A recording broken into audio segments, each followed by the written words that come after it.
Ano ba ang tatalakayin natin ngayon?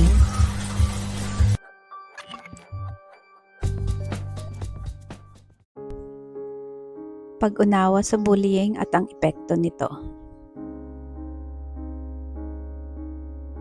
Ang bullying ay di lamang pisikal.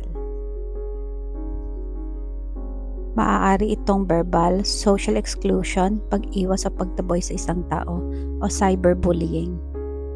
Mga halimbawa sa konteksto ng Pilipino. Ang taba mo.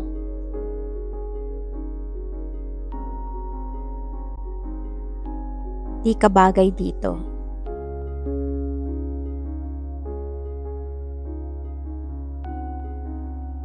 Walang future yan.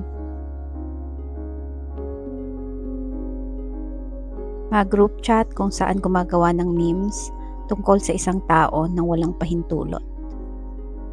Ayon sa World Health Organization, ang bullying ay may kaugnayan sa anxiety at depression,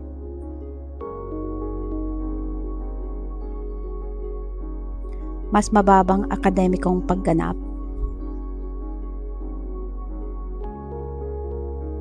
mas mataas na panganib ng pananakit sa sarili. At dito sa Pilipinas, ipinapakita ng isang pag-aaral ng Department of Education na libo-libong mga kasong bullying ang naiuulat taon-taon sa Pilipinas. Karamihan ay nangyayari sa loob ng paaralan. Ang agham sa likod ng sakit. Ayon sa agham, naapektuhan ng bullying ang utak. Pinapakita ng pananaliksik mula sa National Institute of Mental Health na ang paulit-ulit na emotional na stress ay nagbabago sa struktura ng utak, na naapektuhan ang memorya, paggawa ng desisyon at kontrol sa emosyon. Pinapakita ang pag-aaral gamit ang MRI na ang bullying ay naapektuhan ng mga parehong bahagi ng utak na aktibo kapag nakakaranas ng pisikal na sakit. Meaning, words can hurt like punches. Isipin mo ang isang Pilipinong estudyante, isang tahimik na estudyante.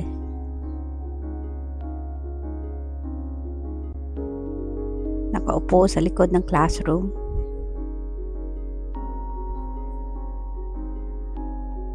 Tuwing sila ay pumapasok, may mga taong bumubulong. Weirdo.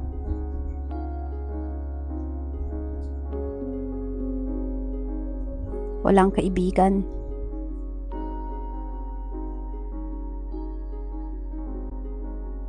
Sa simula, hindi nila ito pinapansin. Ngunit tinatanggap ng utak ang bawat insulto bilang panganib. Tumataas ang mga stress hormone, ang cortisol na responsable sa fight or flight na reaksyon. Kapag naging pang-araw-araw ang stress, napapagod ang utak. Hindi ibig sabihin na mahina ka. Iyon ay biology.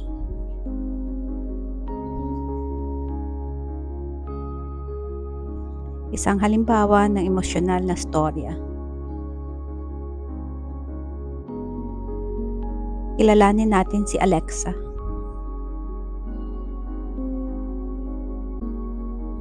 Hindi ito ang tunay niyang pangalan, pero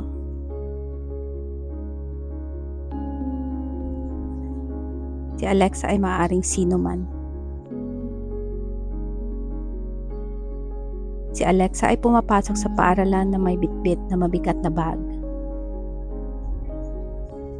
Ngunit mas mabigat kaysa sa bag ay ang katahimikan. Sa araw-araw.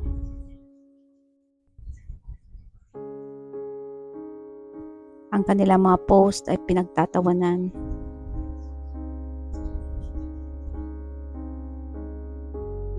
Tinatawanan nila ang kanyang mga post. Nakakaawa.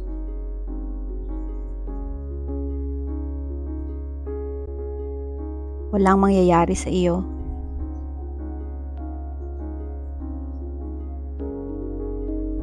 Umuwi si Alexa at narinig ang mga ito.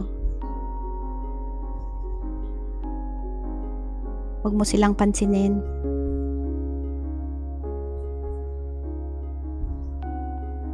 Hayaan mo sila.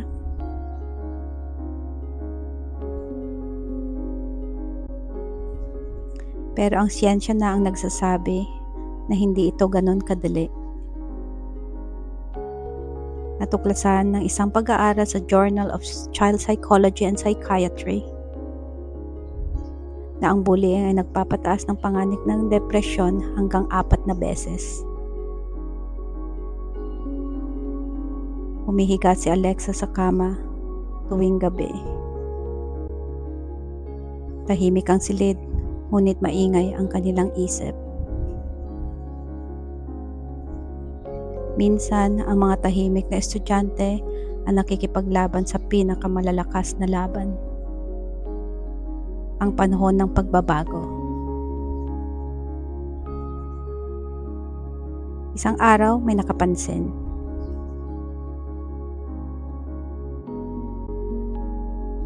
Hindi isang malaking pagpapakita. Pero ang isang simpleng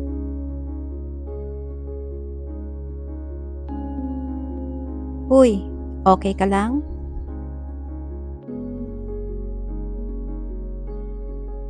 Ang isang tanong na ito ay nakapagpapabago ng lahat. Bakit?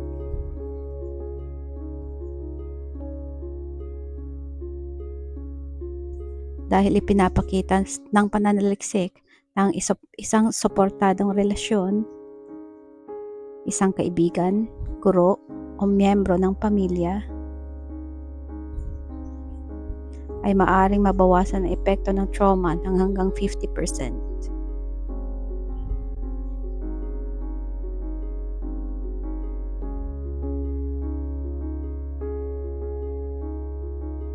Ang kaunting kabutihan ay literal na maaaring magligtas ng buhay. Sa Pilipinas, tinatawag itong malasakit. Pag-aalaga.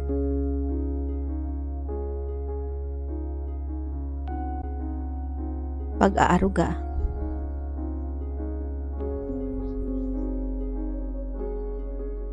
Habag.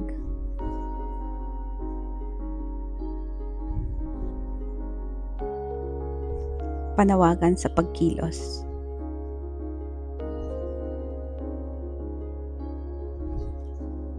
Meron kang kapangyarihan. Hindi mo kailangan maging hero.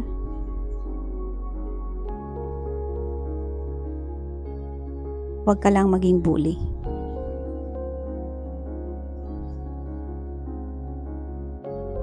Huwag kang tumawa kapag may inaapi. Magsalita ka.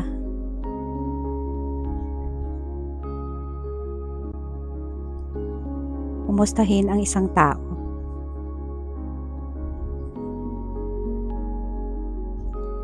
Piliin ang kabutihan kahit na hindi ito uso. Maaaring hindi mo mabago ang mundo,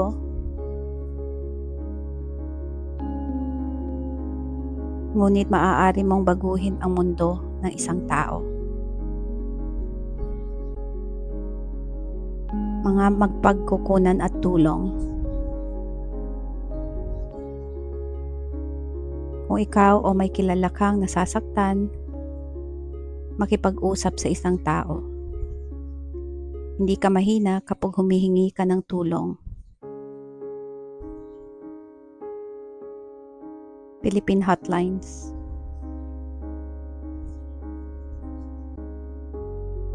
Ang DOH National Center para sa Mental Health ay bukas 24/7.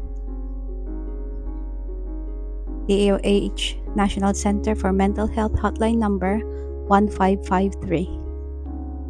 USAP hotline number para sa mental health support. Dagdag na mental health hotline number. Kung ikaw ay nasa labas ng Pilipinas,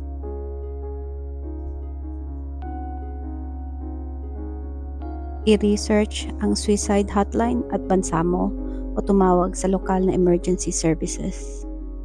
Walang sino man ang nararapat na masaktan ng mag-isa.